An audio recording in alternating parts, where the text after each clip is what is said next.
Bonjour et bienvenue à cette vidéo d'introduction sur l'approche CPA. Imaginez que vous êtes CPA et qu'un client interne ou externe vous demande votre aide pour résoudre un problème complexe. On vous donne beaucoup d'informations, dont certaines semblent essentielles et d'autres moins importantes. Par où allez-vous commencer? Comment pourrez-vous répondre le mieux possible aux besoins du client? Comment pourrez-vous ajouter de la valeur? Les connaissances techniques représentent une part importante de ce que vous pouvez offrir à vos clients internes ou externes, mais elles ne suffisent pas. Les CPA combinent les connaissances techniques et les compétences habilitantes pour ajouter de la valeur. L'approche CPA est une méthode de résolution des problèmes professionnels combinant connaissances techniques et compétences habilitantes. Il s'agit en quelque sorte d'un parcours à suivre. Voyons brièvement les 5 volets de cette approche. Dès le début de l'approche CPA, vous adoptez la mentalité CPA. Autrement dit, vous endossez votre rôle de professionnel et vous faites montre d'attitude et de comportement de CPA, particulièrement en matière d'éthique. Que comprend la mentalité CPA? Elle comprend d'abord le respect du code de déontologie qui établit les normes d'éthique. Viennent ensuite les attitudes et les comportements qui correspondent aux compétences habilitantes définies dans la grille de compétences des CPA. Enfin, la mentalité CPA englobe l'intégration.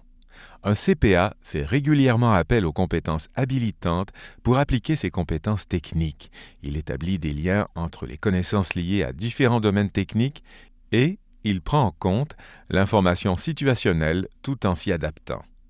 Le deuxième volet de l'approche CPA consiste en l'évaluation de la situation. Évaluer la situation, c'est un peu comme photographier un paysage, c'est-à-dire obtenir une vue d'ensemble de la situation. Vous pouvez alors cerner les questions importantes et les facteurs situationnels clés, puis établir un plan de travail. Le troisième volet de l'approche CPA consiste en l'analyse des questions importantes. Lorsque vous faites l'analyse d'une question importante, c'est comme si vous regardiez dans le viseur de votre appareil photo et aperceviez les nombreuses voies différentes à suivre. Votre objectif est d'explorer en profondeur chacune de ces voies pour acquérir une connaissance approfondie de la question, ce qui vous permettra d'étayer vos conclusions et d'anticiper les problèmes potentiels. L'analyse est généralement la partie de votre travail qui demande le plus de temps. Après avoir analysé toutes les questions importantes, vous devriez avoir une image claire et précise de la situation, beaucoup plus détaillée que la vue d'ensemble que vous avez obtenue lors de l'évaluation initiale. Le quatrième volet de l'approche CPA est l'étape conclusion et conseil, qui consiste à dégager des conclusions et à déterminer les conseils à donner.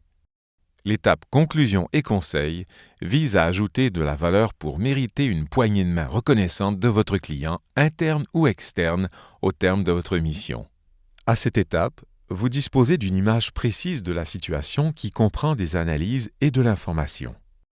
Vous commencez par interpréter les résultats quantitatifs et ou qualitatifs.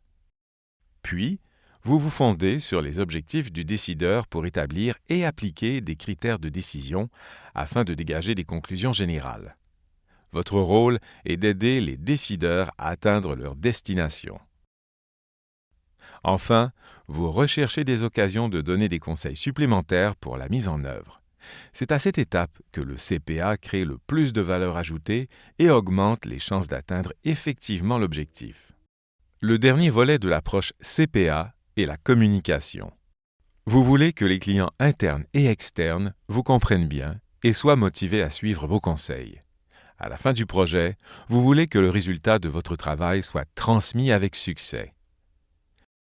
Pour atteindre cet objectif, vous devez communiquer aussi clairement et efficacement que possible et faire preuve de professionnalisme dans vos communications, tant orales qu'écrites. Vous devez également avoir une grande capacité d'écoute et de lecture et savoir offrir une rétroaction appropriée. Vous aurez de nombreuses occasions de mettre en pratique l'approche CPA et d'approfondir vos connaissances de celle-ci dans le cadre du programme de formation professionnelle. Merci d'avoir pris le temps de regarder cette vidéo. Nous vous invitons à en visionner d'autres pour en savoir plus sur chacun des volets du processus.